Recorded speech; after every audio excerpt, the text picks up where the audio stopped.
Hey guys, tonight, as the world outside settles into slumber, we'll explore tales of power, ambition, and the curious paths of those who once held the reins of empires. Imagine a cozy fire crackling softly, a gentle warmth spreading through the room, and the soft glow of embers painting dancing shadows on a dark screen. Now let us turn our gaze to the sometimes rather less hallowed halls of the Vatican. Our story takes us to a time when the sacred and the scandalous danced a rather awkward jig. Imagine a young man born into privilege in 937 CE, named Octavianus. He was no scholar, no saintly figure, but rather a boy destined for a different kind of fame. History would remember him as Pope John XII, a name that still raises a few eyebrows, even centuries later. He was, to put it mildly, the most infamous pope to ever sit on the throne of Saint Peter, a ruler who, it was said, turned the sacred into something more akin to his personal playground. Picture yourself, if you will, as a quiet observer in the Land Palace, the papal residence in the year 955 CE. The air, which should have been thick with the scent of incense and solemn prayers, might have carried hints of something else entirely.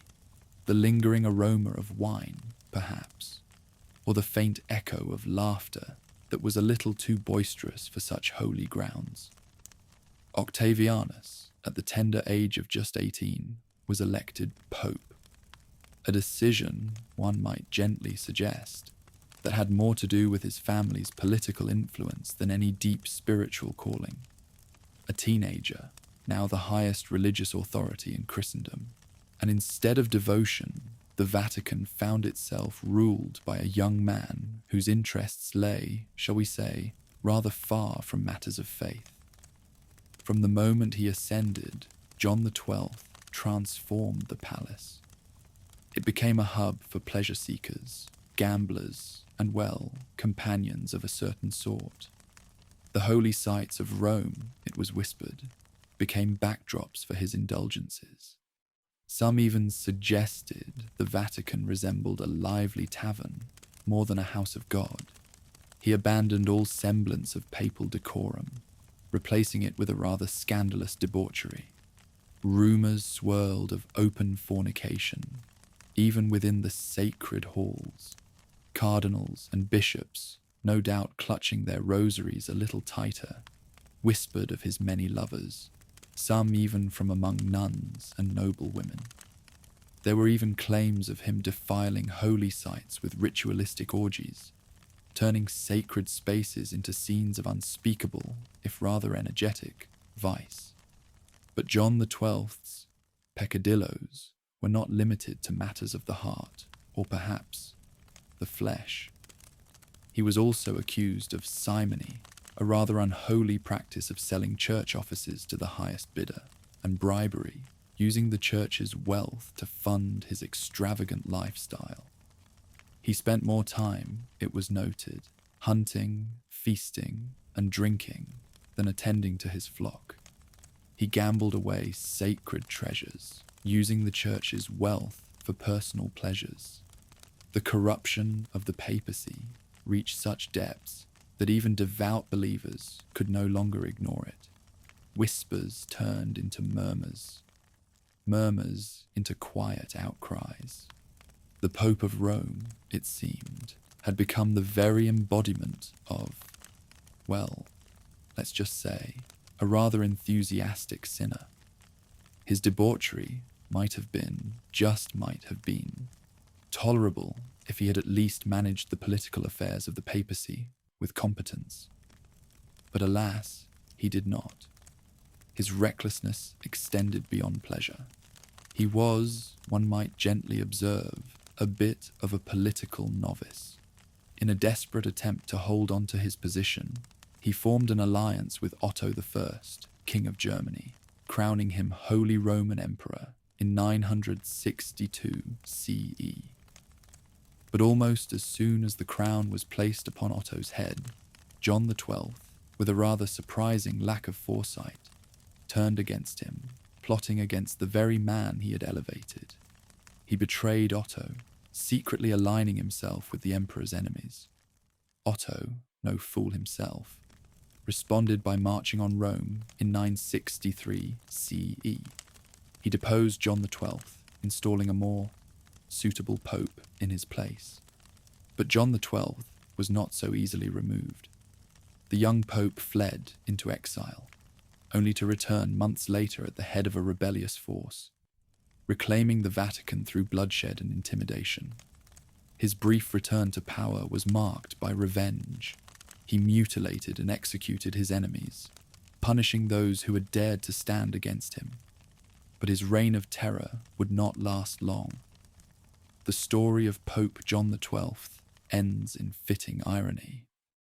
In May 964 CE, at the age of 27, he died suddenly under circumstances as scandalous as his life. Some say he was struck down by divine wrath, others that he suffered a fatal stroke in the midst of committing adultery. One of the most widely circulated rumors claims he was killed by the angry husband of one of his many lovers, caught in the very act of betrayal. Whatever the truth, his death came not in solemn prayer, not in a moment of repentance, but in the shadow of sin, just as he had lived. Even in death, John XII left behind a legacy of disgrace. His reign had brought the papacy to one of its lowest points, a time when the leader of the Christian world was little more than a drunken, lustful tyrant. Historians and theologians alike struggled to comprehend how the Church had allowed such a man to rise to power. His papacy became a cautionary tale, a gentle reminder of what happens when power is given to the undeserving. The Vatican, tarnished by his corruption, spent years trying to erase the memory of his rule. But history, dear listener, would not forget. John XII became the symbol of the worst excesses of the papacy, a grim reminder that even the most sacred institutions are not immune to human nature. Tonight, as you drift into sleep, let the story of John XII serve as a reminder of history's darker chapters. He was not a holy man, not a leader of virtue, but a sinner who turned the holiest seat in Christendom into a palace of indulgence. His name lingers in the annals of history, whispered not as a saint, but as a warning. So sleep well, dear dreamer, and remember that power, even in the hands of those meant to guide, can be corrupted beyond recognition. Now imagine, if you will, a tiny pair of soldier's boots, worn by a little boy, adored by legions of hardened men. This was Caligula, or Little Boots, a nickname given with affection, a sign of a golden prince destined for greatness. For a brief, shining moment, he was Rome's hope, the son of a beloved general. But sometimes, dear listener, the brightest beginnings can lead to the most unexpected, and indeed rather peculiar, endings. Picture yourself, if you can, standing on a sun-drenched Roman street in the year 37 CE. The air is thick with the scent of dust and distant cooking fires, mingled with the sweet perfume of victory. Cheers erupt as the news spreads. The old reclusive emperor Tiberius is gone, and young Caligula, the people's darling, has ascended to the throne. You might have felt a surge of relief, a quiet hope for a brighter future. And at first, he didn't disappoint. Political prisoners were freed, oppressive trials ended, and Rome was awash in feasts and games. It felt like a golden age was dawning, a gentle breeze of change sweeping through the city. But then a shadow fell. A severe illness, perhaps a fever, perhaps something more sinister, gripped the young emperor. When he recovered, the charming prince seemed to have shifted. The light in his eyes once so bright, now held a glint of something else entirely. His rule became a spectacle, a grand, rather expensive performance of extravagance and a touch of the absurd. He spent the empire's treasury on lavish palaces and parties that would make even the most seasoned socialite blush. He declared himself a god, demanding worship, and one might say he had a rather unconventional approach to interior decorating, replacing the heads of divine statues with his own likeness. Imagine the quiet murmurs in the Senate, the rustle of togas as senators tried to maintain their composure when faced with the emperor's latest whim. There were whispers of him planning to appoint his favorite horse, Incitatus, as a consul, a position of immense power. Was it a serious intention, or merely a playful, if rather pointed, mockery of Rome's political elite? We can only wonder, dear listener, but it certainly captured his unique disdain for tradition. His cruelty, too, grew, a quiet, chilling undercurrent to his grand pronouncements. Executions were ordered on a whim, sometimes, it was said, simply because the idea amused him. Friends, family, even his beloved sister Drusilla, whom he declared a goddess after her death, were not safe from his shifting moods. Perhaps the most curious of his obsessions involved the sea. Believing himself a divine conqueror, he once ordered his legions to declare war on Neptune, the god of the ocean. Imagine the soldiers, their armor glinting in the sun, marching to the shores of the English Channel, not to fight a human foe, but to collect seashells as spoils of war. Rome, one can only imagine, watched in a state of bewildered disbelief as its once promising emperor turned warfare into a rather peculiar beach outing. But power built on such unique foundations rarely lasts. As Caligula's eccentricities grew, so did the quiet resentment of those around him. The Praetorian Guard, sworn to protect him, had seen enough. In 41 CE, after less than 4 years, a conspiracy was quietly hatched. On a January day, as Caligula walked through a palace corridor, a group of guards surrounded him.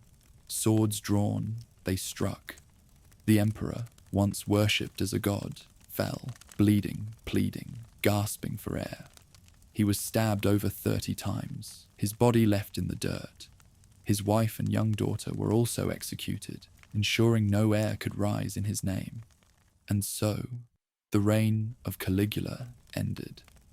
A story etched in history, not as a hero's tale, but as a gentle warning. Was he truly mad, or was he simply testing the very limits of what a ruler could do? Some historians suggest an undiagnosed illness, a neurological disorder perhaps, caused by his early sickness. Others saw him as a symbol of unchecked power, a quiet reminder that even the mightiest empire could be swayed by the whims of a single, rather unhinged man. His name, dear listener, became synonymous with excess, cruelty, and a certain kind of delightful, if terrifying, insanity. A dark fable whispered through the ages of how power can sometimes twist even the brightest minds into something else. Tonight, as you close your eyes, let the tale of Caligula be a soft echo, a reminder that history is shaped by those who wield power, for better or for worse. Sleep well, dear dreamer, and know that even the most powerful rulers, if left unchecked, can become nothing more than shadows in the annals of history. Now, let us journey across the English Channel, to a land of green hills and ancient castles, where another king, known simply as John, would leave a rather indelible and somewhat unfortunate mark on history. Imagine the grand halls of the Plantagenet dynasty in 1166, the scent of roasting meat and damp stone filling the air. A child was born, the youngest son of King Henry II and Eleanor of Aquitaine.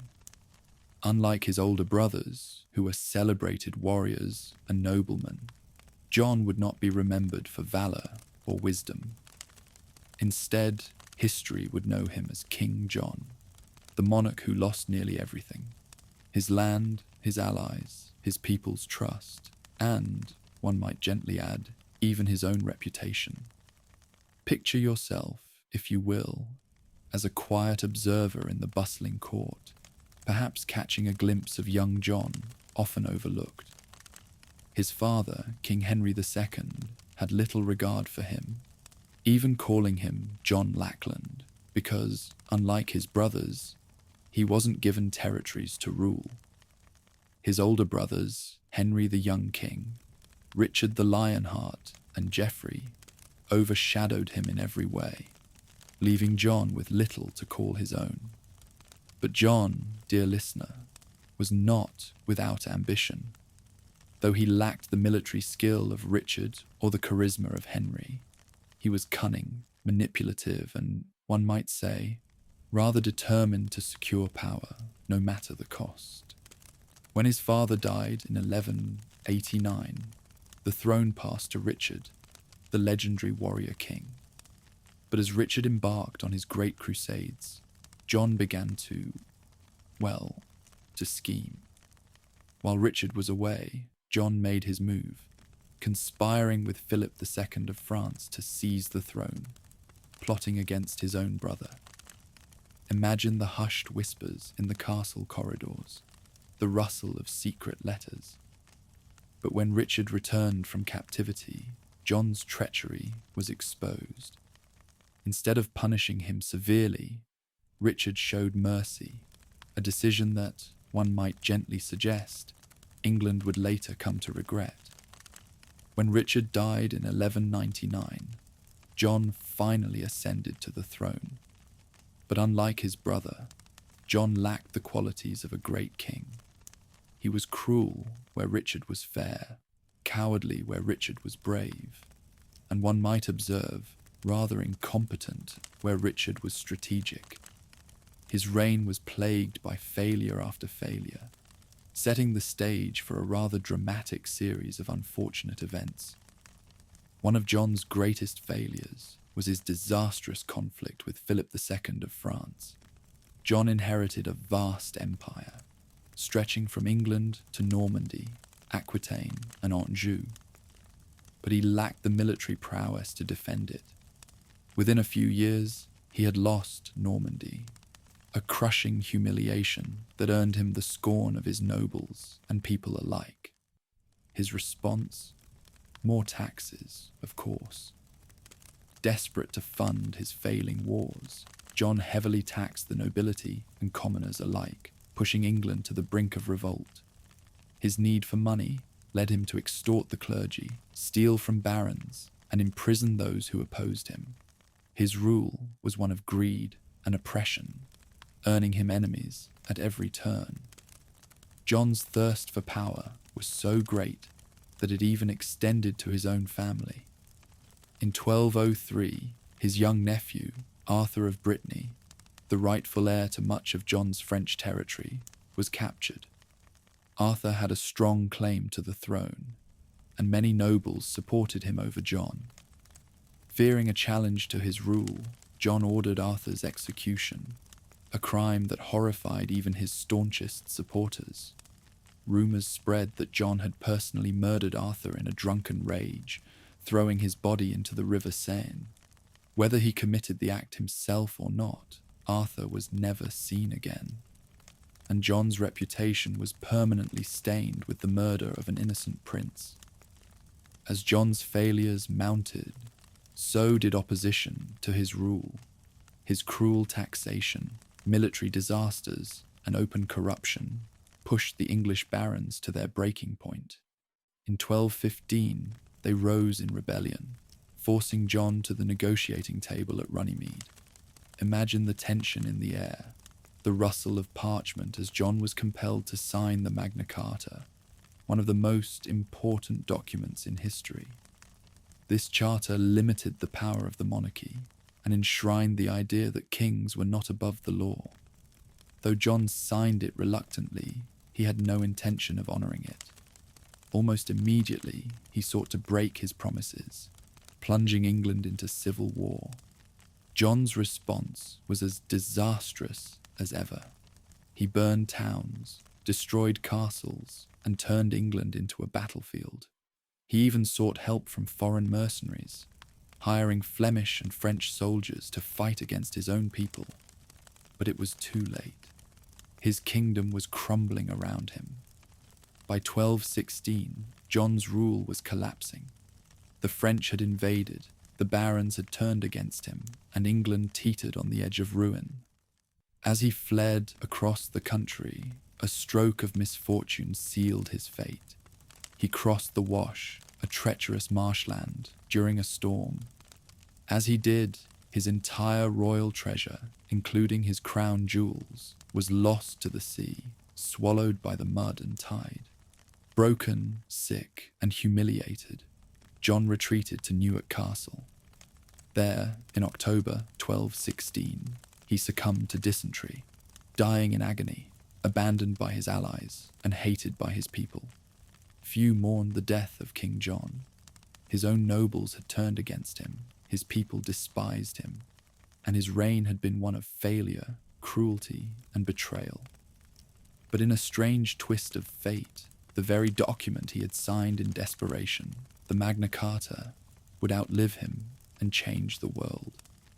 Though John himself was reviled, the Magna Carta laid the foundation for constitutional government, inspiring future generations and shaping the legal systems of England, America, and beyond. The tyrant who tried to defy the law instead became the unwilling architect of a world where rulers were held accountable.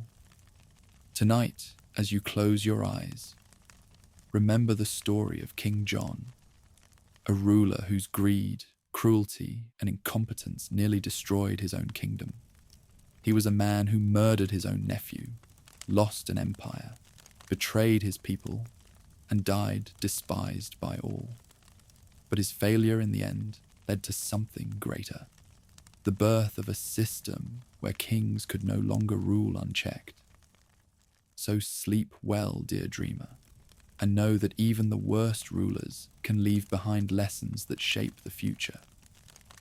Our next journey takes us to the vast, snow-covered lands of Russia, to a ruler whose name still sends a shiver down the spine, Ivan the Terrible. Imagine the harsh Russian winter of 1530, the biting wind whispering secrets around the gilded domes of Moscow. A child was born, destined to become one of history's most infamous rulers. His name was Ivan Vasilievich, but the world would come to know him as Ivan the Terrible, the man who shaped Russia through blood, war, and a certain, rather intense brand of fear. Picture yourself, if you will, as a quiet presence in the Kremlin, the ancient fortress, during Ivan's early years. The air might have been thick with the scent of old wood and simmering intrigue. At just 3 years old, he became Grand Prince of Moscow after the sudden death of his father. But a boy, of course, could not rule an empire alone. His mother, Elena Glinskaya, acted as regent, but her reign was short-lived. She was poisoned when Ivan was just 8 years old, leaving him at the mercy of power-hungry nobles. The boy prince grew up in an atmosphere of cruelty and betrayal. The boyars, the noble families of Russia, wrestled for control, often treating Ivan as a mere puppet. He was, it was said, often humiliated, starved, and neglected, forced to witness the violence and betrayals of the court. These years of torment, dear listener, shaped his soul, filling him with a deep paranoia and a burning hatred for the boyars. But Ivan was no ordinary child. He spent his youth devouring books, particularly religious texts and histories of Rome and Byzantium. He saw himself as a divine ruler, chosen by God to transform Russia into a mighty empire. In 1547, at the age of 16, Ivan took full control of Russia, declaring himself Tsar of all Rus, a title no ruler had claimed before. This was not mere vanity.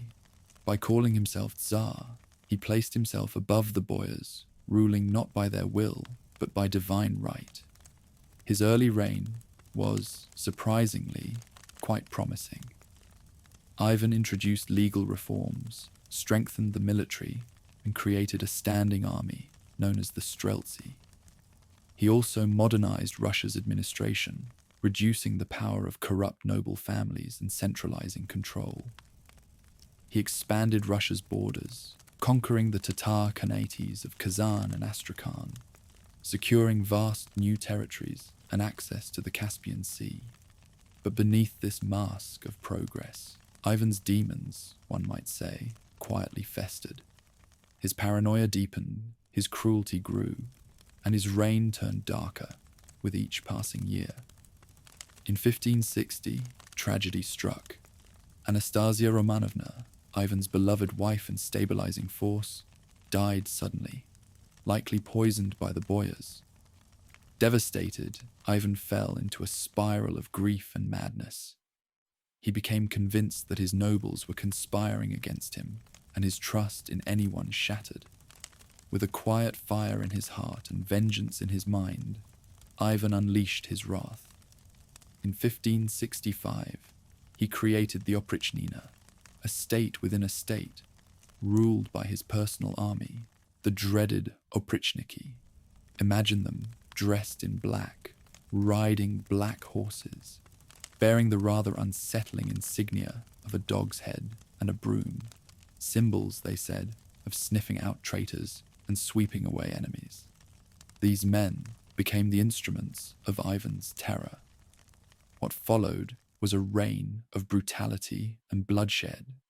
The boyar families were purged, their lands confiscated, their wealth seized. Thousands were arrested, tortured, and executed on Ivan's orders. Some were impaled, others were torn apart by wild dogs. Cities that resisted him were razed to the ground. The first of these horrors came in 1570, when Ivan turned on the once loyal city of Novgorod, believing it to be harboring traitors. His army descended upon the city, slaughtering tens of thousands of men, women, and children. The streets, it was said, ran red with blood, and bodies filled the Volkhov River. Russia had never seen such terror. As the years passed, Ivan's paranoia only worsened. He saw enemies everywhere, even among his own family. In 1581, during a fit of blind rage, Ivan struck his own son and heir, Ivan Ivanovich, with his iron-tipped staff. The blow was fatal. The Tsar cradled his dying son in his arms, realizing too late the depth of his madness. He had murdered the one person who could have continued his legacy. The tragedy shattered him. With no capable heir left, Ivan's death would plunge Russia into chaos. On March 18, 1584, Ivan the Terrible died. Some say it was a stroke, others whisper of poison. His final moments were spent playing chess, a game of strategy and deception, just as his life had been. Russia, left in disarray, entered a period of political instability known as the Time of Troubles. Without Ivan's iron grip, rival factions fought for control, and foreign invaders seized the opportunity to strike. It would take decades for Russia to recover from the scars of his rule. Was Ivan truly terrible, or was he simply a man molded by cruelty, ruling in a time of brutality? He expanded Russia, forged an empire, and strengthened its military. Yet he also tortured, murdered, and terrorized his own people. He saw himself as a divine warrior, yet he brought suffering and chaos. His rule is a paradox, a mixture of triumph and horror, of ambition and madness. He laid the foundations for the Russia that would rise under the Romanovs, but at a cost of immeasurable bloodshed. Tonight, as you close your eyes, imagine the snow-covered streets of Moscow, the cold wind carrying whispers of the past. Imagine the black-cloaked oprichniki galloping through the darkness, their torches flickering like phantom lights. Ivan the Terrible ruled with fear, and though he has long since turned to dust, his shadow still lingers in history. So sleep well, dear dreamer, and remember that power, when wielded by those consumed by fear and vengeance, can shape empires, but at a terrible cost.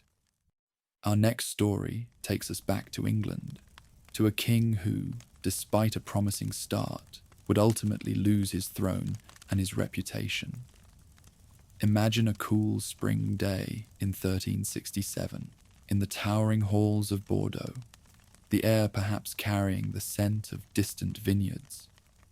A prince was born, named Richard of Bordeaux, son of the valiant Black Prince and grandson of the mighty King Edward III. He was born into an England of chivalry, war, and grandeur, but his reign would become one of betrayal, tyranny, and downfall. King Richard II would not be remembered as a warrior king like his father, nor a builder of empire like his grandfather. Instead, history would remember him as the king who lost his throne. Picture yourself, if you will, as a quiet observer in the royal nursery, perhaps hearing the soft cooing of young Richard. Tragedy struck early. His father, the famed Black Prince, died when Richard was just 10 years old. The boy who was never truly meant to be king suddenly found himself heir to one of the most powerful thrones in Europe. When Edward III died in 1377, the 10-year-old Richard was crowned King of England. Too young to rule in his own right, his kingdom was governed by powerful noblemen. His uncles, particularly John of Gaunt, Duke of Lancaster. But as Richard grew older, his desire to break free from their control grew stronger. He was determined to rule England his own way, free from the influence of the nobles who had overshadowed his childhood. In 1381, just 4 years into his reign, England erupted in rebellion. The peasants' revolt, fueled by anger over high taxes, feudal oppression, and economic hardship, saw tens of thousands rise against the crown. The rebels, led by Wat Tyler, stormed London, burning buildings and executing officials. The city was in chaos, and England stood on the brink of collapse. With his kingdom crumbling, the young king did something extraordinary. He rode directly into the rebel camp, facing the furious peasants himself. Imagine the tense silence, the rustle of banners, as he spoke with a calm voice and a fearless gaze, promising reforms and persuading them to disperse. Though his promises were soon broken and brutal retribution followed, this moment showed that Richard was more than a mere puppet king. He had courage, but his rule would not be defined by heroism. It would be defined by vengeance and a growing paranoia. As Richard grew older, his belief in his divine right to rule became unshakable. He despised the old, war-hardened noblemen who had advised him in his youth. Instead, he surrounded himself with a circle of favorites, men he trusted above all others. He showered them with titles, wealth, and influence, alienating the powerful barons of England. This favoritism bred resentment. The nobles, furious at being cast aside, formed an alliance against Richard. In 1387, the Lords Appellant, led by the Duke of Gloucester, seized control of the government and executed many of Richard's favourites. Humiliated and powerless, Richard was forced to submit to their authority, a bitter experience he would never forget. But Richard was not a king to forgive. In 1397, a decade after his humiliation, Richard struck back with a vengeance. He arrested the Lords Appellant, exiling some and executing others. He ruled with absolute power, crushing his enemies and eliminating opposition. Parliament became a tool of his will, and he declared himself above the law. He taxed England heavily to fund his lavish court and grandiose projects, including a magnificent palace at Sheen. He was not a warrior like his predecessors. He preferred art, pageantry, and poetry. He saw himself as a divine ruler, ordained by God, untouchable by mortal men. But absolute power, dear listener, often breeds enemies. Richard's arrogance, cruelty, and unchecked ambition turned his own kingdom against him. The lords who once feared him now quietly plotted his downfall. Richard's greatest mistake was his treatment of Henry Bolingbroke, the son of John of Gaunt. In 1398, he banished Henry for 10 years over a petty dispute. But when John of Gaunt died in 1399, Richard seized his vast lands instead of allowing Henry to inherit them. It was a fatal miscalculation. Henry, furious and exiled, returned to England with an army. What began as a mission to reclaim his inheritance became a full-scale rebellion. The barons and people, weary of Richard's tyranny, flocked to Henry's side. Richard, believing himself untouchable, had gone on campaign in Ireland. By the time he returned, it was too late. His kingdom had turned against him. In August 1399, Richard was captured.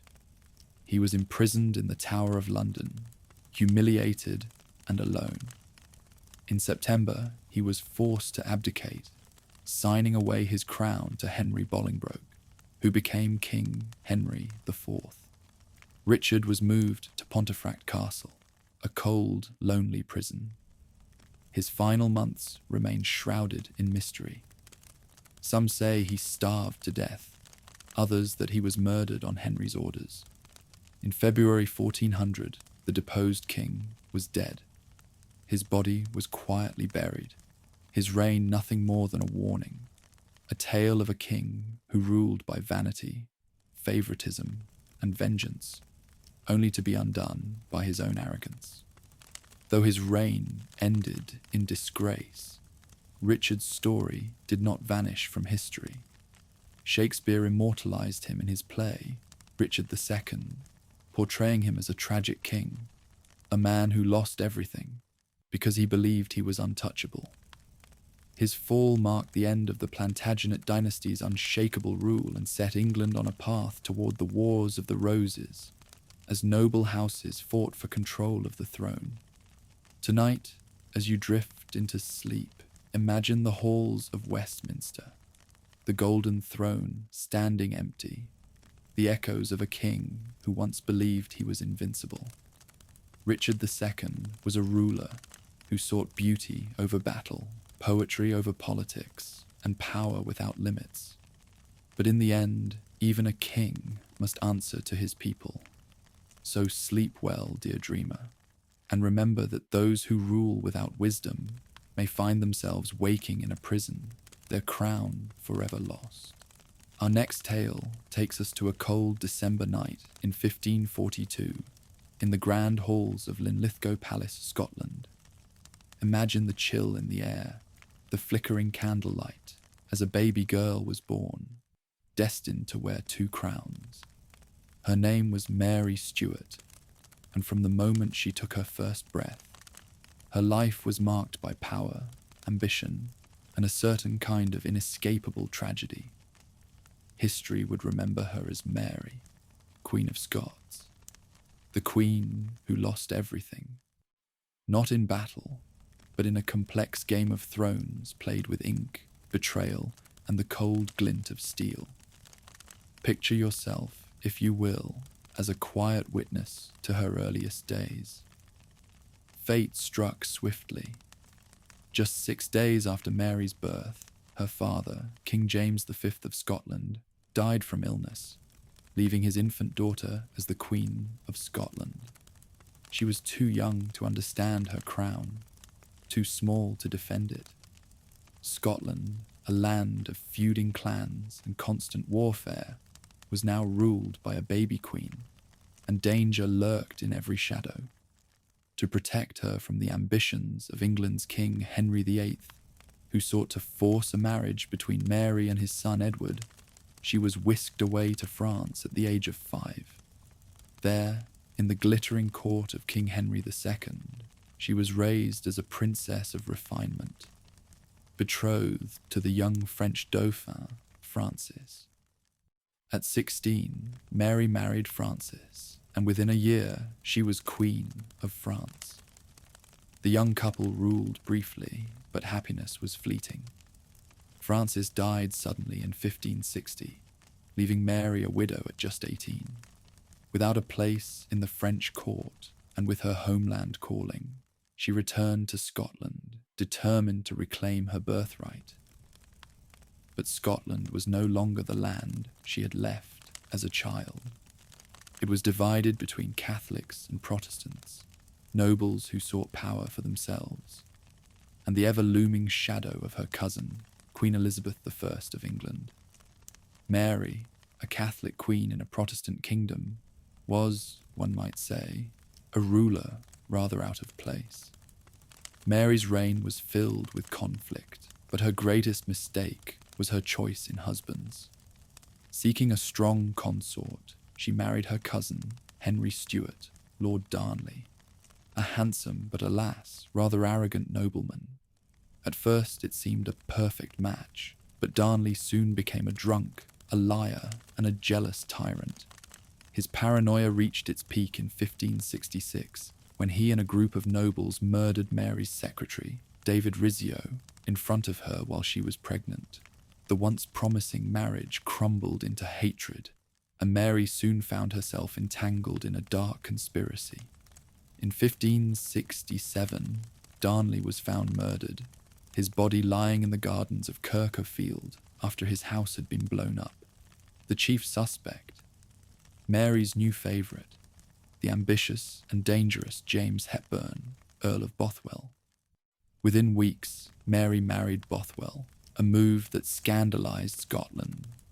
Some believed she loved him, others claimed she was forced into the marriage. But whatever the truth, the people turned against her. The Scottish nobles rose in rebellion, forcing Mary to abdicate her throne in favour of her infant son, James VI. Betrayed, imprisoned, and stripped of her power, Mary fled to England, seeking the protection of her cousin, Queen Elizabeth.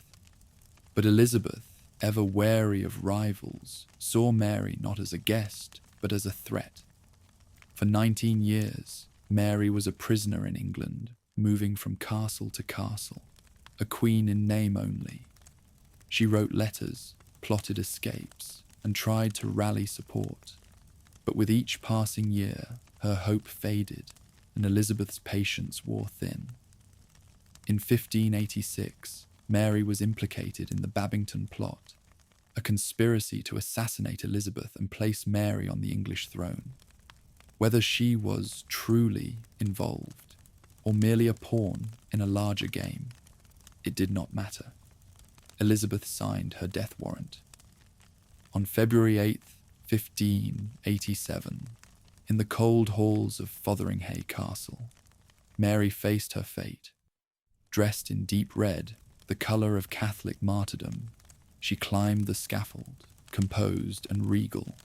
She forgave her executioners, prayed for Scotland and England, and laid her head upon the block. The first blow missed. The second struck her neck, but still did not sever it. The third ended the life of Mary, Queen of Scots. The executioner lifted her head for all to see, but in a final, rather cruel twist, her red locks came away in his hand. Mary had been wearing a wig. Her true hair was thin and grey from years of suffering. Though she died as a traitor in England, Mary's blood still carried power. Her son, James VI of Scotland, would in time become James I of England, uniting both crowns under one monarch. The woman Elizabeth had feared in life had, in death, brought the very union Elizabeth had sought to control. Mary's story is one of beauty and betrayal, power and downfall. She was a queen, born to rule, yet destined to fall. Her life was spent fighting for a throne she would never truly hold, her fate sealed by the men around her, her legacy forever tied to the blood-stained pages of history. Tonight, as you close your eyes, imagine Mary in her final moments, a queen without a crown, a woman who had played the greatest game and lost. Her voice still lingers in history, a whisper from the past. So sleep well, dear dreamer, and remember that power, once lost, can never truly be reclaimed. Our next journey takes us to the grand halls of Vienna on a cold winter's night in 1552. Imagine the flickering candlelight, the scent of old wood, and perhaps a hint of something alchemical in the air. A child was born into the mighty Habsburg dynasty named Rudolf, destined to wear the crown of the Holy Roman Empire. But unlike his warrior ancestors and calculating statesman forebears, Rudolf II would not be remembered for his conquests, nor for his wisdom in governance. Instead, history would know him as the Mad Emperor, the ruler who lost himself in alchemy, astrology, and the occult, while his empire, one might gently observe, rather slipped through his fingers. Picture yourself, if you will, as a quiet observer in the glittering courts of Spain, where young Rudolf spent much of his youth. The Spanish court was a world of rigid Catholic piety, suffocating discipline, and unyielding political order. But young Rudolf was different. He was quiet, introspective, and drawn not to war and politics, but to art, mysticism, and the unknown. From a young age, he suffered from bouts of melancholy, what we would now call depression. He was plagued by a dark mind, tormented by paranoia and indecision. While his tutors prepared him for rulership, his heart was drawn elsewhere, to the stars, to the strange and forbidden books of alchemists, and to the wonders of the natural world. In 1576, at the age of 24, Rudolf was crowned Holy Roman Emperor, ruling over vast lands stretching from Austria and Bohemia to the far reaches of the empire. But while his realm needed a strong and decisive ruler, Rudolf was anything but. Instead of focusing on politics, he turned his imperial court in Prague into a sanctuary of secrets, a haven for magicians, scientists, and alchemists. He filled his palace with art, strange machines, and rare wonders, collecting everything from ancient manuscripts to bizarre artifacts. His obsession with the occult and the supernatural became legendary. Under Rudolf's reign, Prague became the most mysterious city in Europe. He gathered the greatest thinkers and most eccentric minds of his time. Johannes Kepler, the brilliant mathematician and astronomer. Tycho Brahe, the visionary Danish stargazing. Edward Kelly, the alchemist and supposed communicator with angels. And John Dee, the enigmatic scholar who claimed to hold the key to the supernatural. While the rest of Europe waged wars and built empires, Rudolf's court became a laboratory of dreams and nightmares, where alchemists sought the philosopher's stone, astrologers read the fate of kings, and inventors constructed strange contraptions in pursuit of eternal wisdom. But while Rudolf locked himself away in his towers of wonder, his empire began to decay. He neglected diplomacy, let his nobles run unchecked, and ignored the growing tensions between Catholics and Protestants that would soon erupt into the 30 Years' War. His mental state worsened. He became deeply paranoid, believing himself to be surrounded by traitors and spies. He refused to marry, producing no heir, further destabilizing the future of the Habsburg dynasty. His behavior became erratic. He withdrew from public life, suffered from long periods of seclusion, and engaged in bizarre rituals. convinced that he was on the verge of unlocking the secrets of the universe. By 1605, his enemies had had enough. His younger brother, Matthias, backed by the powerful Habsburg nobles, turned against him. Rudolf, once the most powerful man in Christendom, found himself a prisoner in his own castle, stripped of his lands and authority. In 1611, he was forced to abdicate, and Matthias seized the throne. The once glorious court of Prague, with all its sorcerers, scientists, and visionaries, was dismantled. The emperor, abandoned and broken, spent his final months wandering his vast collection of art and relics, speaking to ghosts of a past that no longer existed. On January 20th, 1612, Rudolf II died alone in his castle. No grand ceremonies were held for him. His empire moved on without him, leaving behind the shattered remains of his dreams of alchemy, immortality, and lost knowledge. Though his reign was, by many accounts, a failure, Rudolf left behind something strange and invaluable. He had preserved knowledge, nurtured thinkers, and gathered some of the greatest minds of his age. Without his patronage, Kepler might never have revolutionized astronomy. Brahe's observations might have been lost, and the Renaissance's spirit of curiosity might have faded too soon. Even in his madness, he was a man who dared to dream, to search for meaning in the stars, to unlock the secrets of life itself. Though his empire crumbled, his legacy lived on in science, in art, and in the eternal quest for knowledge. Tonight, as you drift into sleep, imagine the halls of Prague Castle, where flickering candlelight dances across strange machines and unread tomes. Imagine the emperor, lost in his world of symbols and secrets, chasing the impossible while his kingdom fell apart around him. So sleep well, dear dreamer, and remember that sometimes the greatest minds are also the most troubled, and those who seek the secrets of the universe may find themselves consumed by them. Our next story takes us to a distant island in the warm waters of the Indian Ocean, to a queen whose name still evokes both admiration and a certain kind of quiet dread. Imagine the gentle rustle of palm leaves in the tropical breeze, the scent of exotic flowers carried on the air. A girl was born who would one day rule her kingdom with an iron fist. Her name was Ranavalona, and she would go down in history as one of the most feared and controversial rulers of Madagascar. To some, she was a fierce defender of sovereignty, protecting her people from the creeping influence of European powers. To others, she was a tyrant whose brutal reign bathed her kingdom in blood. But whether seen as a hero or a villain, one thing was certain. Ranavalona was a queen unlike any other.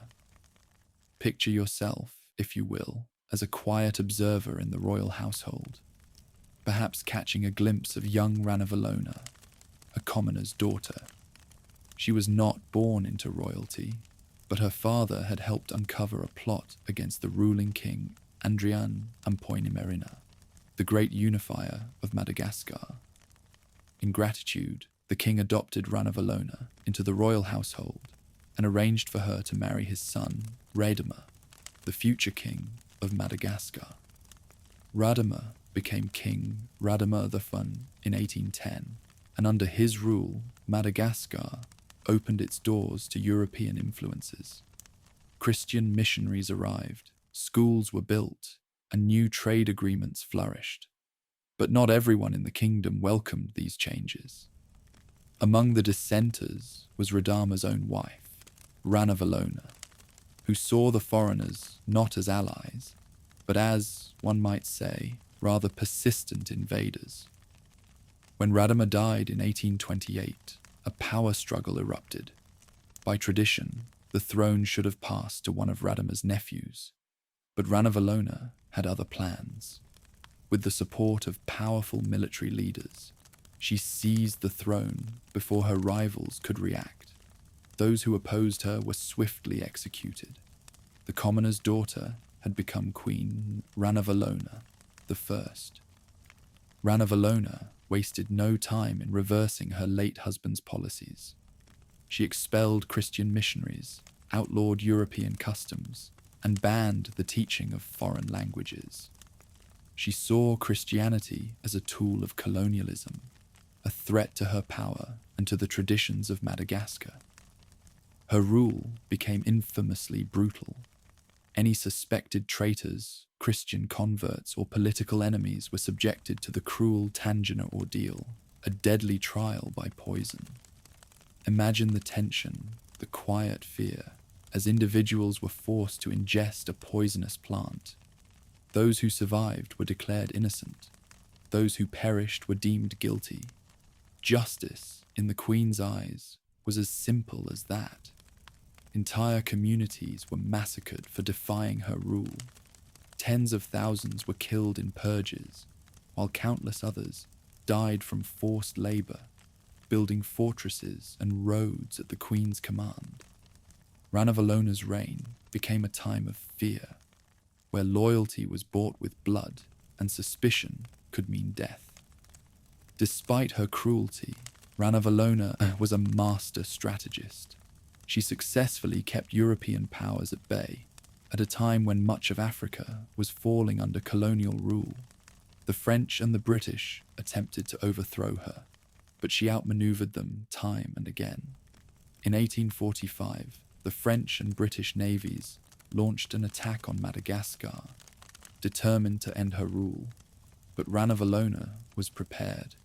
Using her formidable army and knowledge of the terrain, she defeated the invasion force, securing her place on the throne. Madagascar remained independent, untouched by colonial hands, for more than 3 decades. Ranavalona ruled with absolute power, but by the 1860s, her health began to decline. She had outlived her rivals, her enemies, and even many of her own advisors. In 1861, after 33 years of rule, she died in her sleep, an unusual and peaceful end for a queen whose reign had been anything but. Her death was met with both relief and sorrow. Some mourned her as a patriot, a queen who had preserved Madagascar's sovereignty against all odds. Others celebrated her passing, seeing it as the end of a reign of terror. Ranavalona's son, Rudolf II, quickly undid many of her policies, reopening Madagascar to the outside world. But his rule was short-lived, and Madagascar's future remained turbulent. European powers would eventually gain control of the island, but Ranavalona had held them off for longer than anyone had thought possible. To this day, Ranavalona remains one of history's most complex and controversial figures. Was she a tyrant driven by paranoia and cruelty? Or was she a visionary who saw the creeping tide of imperialism and did whatever it took to resist it? Tonight, as you close your eyes, imagine the stone walls of the Rover of Antananarivo, where a queen once ruled with an iron hand.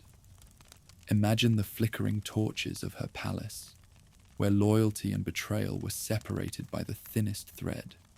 So sleep well, dear dreamer, and remember that power is a double-edged sword, and history is never as simple as it seems. Our final tale of rulers who, shall we say, took a rather dark turn, brings us to a crisp April morning in 1835 in the grand palaces of Brussels. Imagine the quiet elegance of the royal court, the scent of polished wood, and perhaps a hint of fresh flowers. A prince was born, named Leopold, who would one day become one of the most infamous rulers in history. Though he would wear the crown of Belgium, his true ambition lay far beyond its borders. By the time his reign ended, millions would be dead, an empire built on cruelty would crumble, and the name Leopold II would be forever stained in blood. Picture yourself, if you will, as a quiet observer in a Belgium that was small but prosperous. The country had only gained independence in 1830, and its monarchy was still young. But Leopold was not content with ruling a modest European nation. He looked beyond Belgium to Africa, where the great powers of Europe were carving up entire continents for themselves. Britain had India, France had Algeria, and the Netherlands ruled Indonesia. Leopold, one might gently observe, wanted an empire of his own. When he ascended to the throne in 1865, he knew that Belgium alone could not afford a vast empire. But Leopold was not just ambitious, he was cunning. If Belgium could not claim a colony, he would claim one himself. Leopold set his sights on Central Africa, a region rich in ivory and rubber. In 1876, he established the International African Association, presenting it as a charitable organization dedicated to bringing civilization to Africa. He promised European leaders that his goal was to end slavery and improve the lives of Africans. It was, one might say, a rather elaborate deception. Through bribes, manipulation, and a certain amount of quiet ruthlessness, Leopold took control of the Congo in 1885, declaring it his personal property under the name the Congo Free State. It was not a colony of Belgium. It was Leopold's private empire, a territory 76 times the size of Belgium, where he ruled not as a king, but as an absolute master. Leopold's Congo was not a land of civilization. It was a land of brutality, slavery, and greed. The vast forests of the Congo were home to one of the world's most valuable resources, rubber. As the demand for rubber skyrocketed due to the Industrial Revolution, Leopold saw an opportunity for unimaginable wealth. But instead of paying workers, he turned the Congolese people into slaves. Entire villages were forced to gather rubber under brutal conditions. Those who refused or failed to meet their quotas were subjected to torture, mutilation, or execution. The most infamous punishment was the severing of hands. Soldiers, known as the force publique, were ordered to collect the severed hands of workers as proof that they had not wasted bullets. Piles of hands became the grim currency of Leopold's reign. Women were kidnapped, children were enslaved, and entire communities were massacred if they resisted. It is estimated that at least 10 million Congolese people died under Leopold's rule, more than half the population of the region. For years, the horrors of the Congo were hidden behind Leopold's carefully crafted propaganda. He continued to present himself as a benevolent ruler, a patron of civilization. He built grand monuments in Belgium, funded lavish public projects, and was adored by his European subjects, who had no idea what their king was doing in Africa. But eventually, the truth could not be buried. Brave journalists and missionaries, most notably Edmond Dane Morel and Roger Casement, exposed the atrocities to the world. Photographs of Congolese men, women, and children missing hands and limbs spread across Europe. The public turned against Leopold, demanding action. Under immense international pressure, Leopold was forced to surrender the Congo to Belgium in 1908. But even as the Congo became a Belgian colony, the damage had been done. The scars of Leopold's rule would never fully heal. Leopold never showed remorse for what he had done. He had personally amassed unimaginable wealth, and as he lay dying in 1909, he was surrounded by luxury. He ordered that all records of his rule in the Congo be burned, attempting to erase his crimes from history. But the world did not forget. Today, Leopold II is remembered not as a great king, but as a butcher, a man who turned a nation into a labor camp and ruled with unspeakable cruelty. Though Belgium would go on to rule the Congo for decades, the terror of Leopold's reign left a wound that never fully healed. Tonight, as you close your eyes, imagine the silent forests of the Congo, where a terrible history still lingers. Imagine the echo of those who suffered, whose voices were once silenced but never forgotten. Leopold II thought he could erase the truth, but history remembers. So sleep well, dear dreamer, and know that power, when driven by greed and cruelty, leaves behind not greatness, but shadows that never fade. History, much like the night sky, is a tapestry of both darkness and light.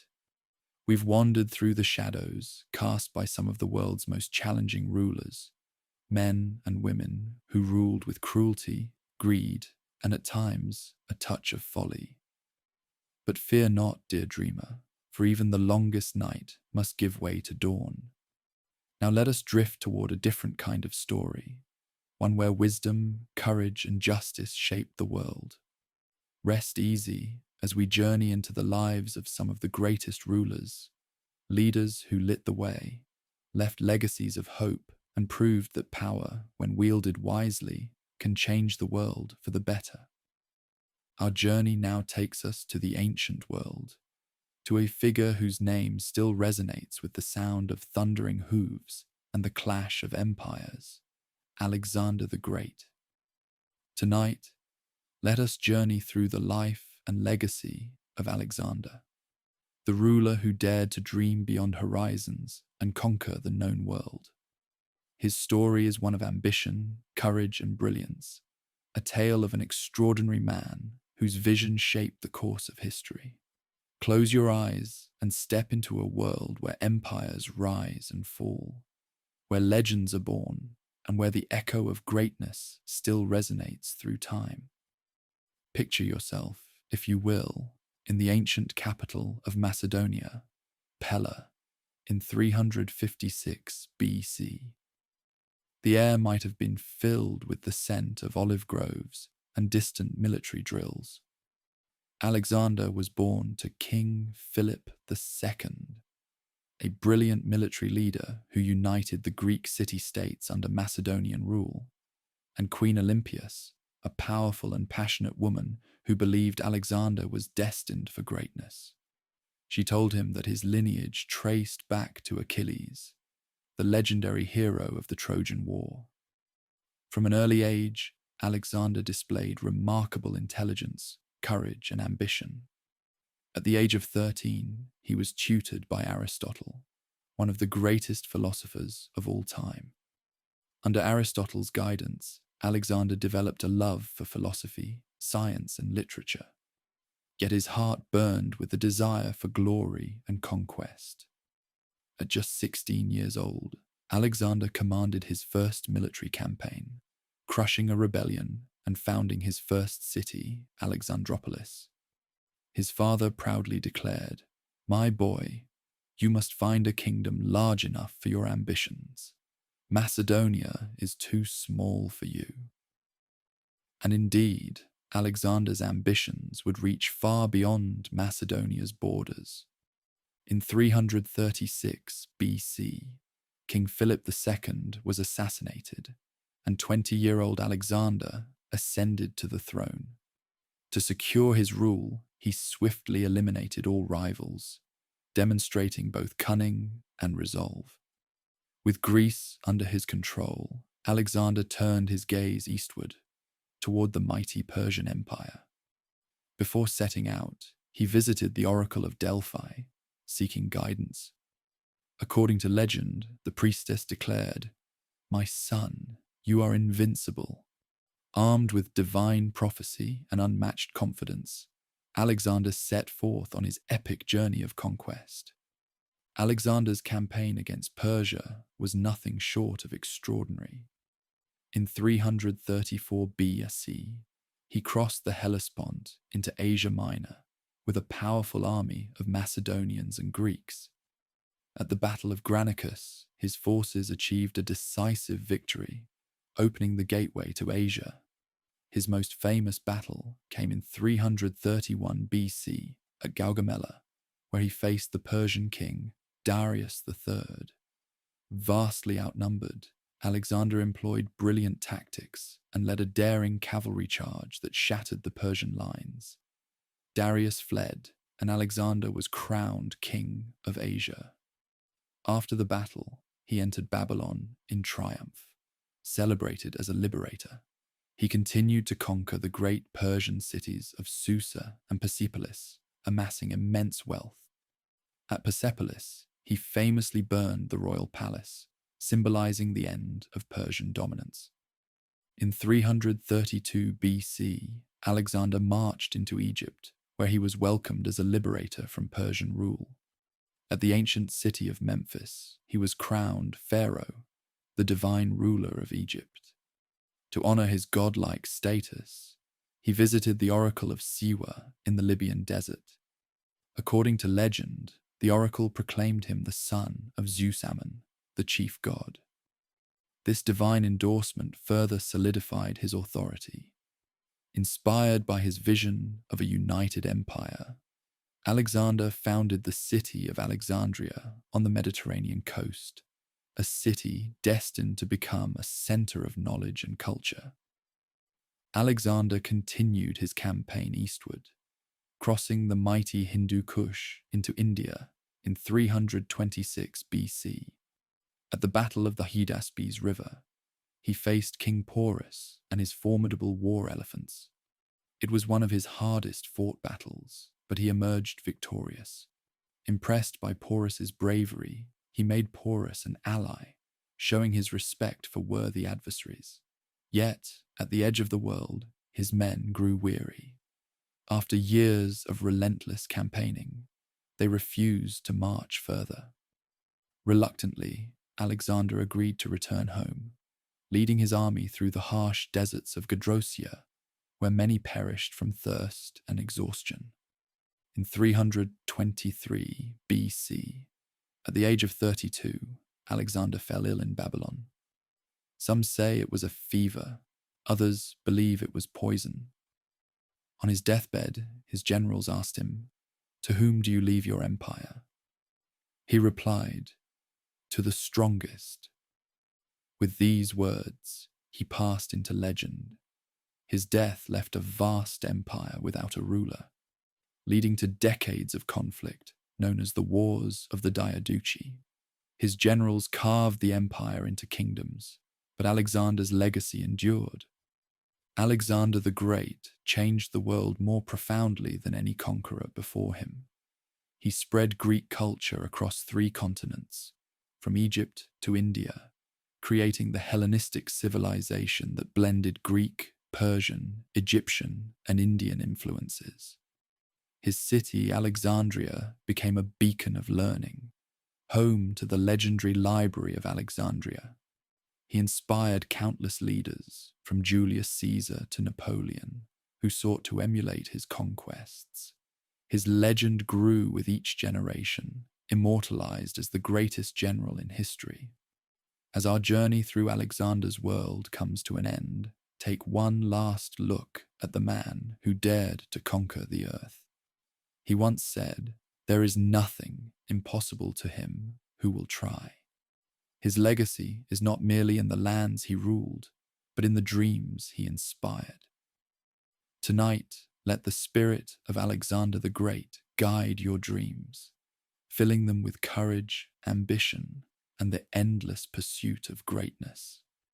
Sweet dreams, dear traveler of historical wonders.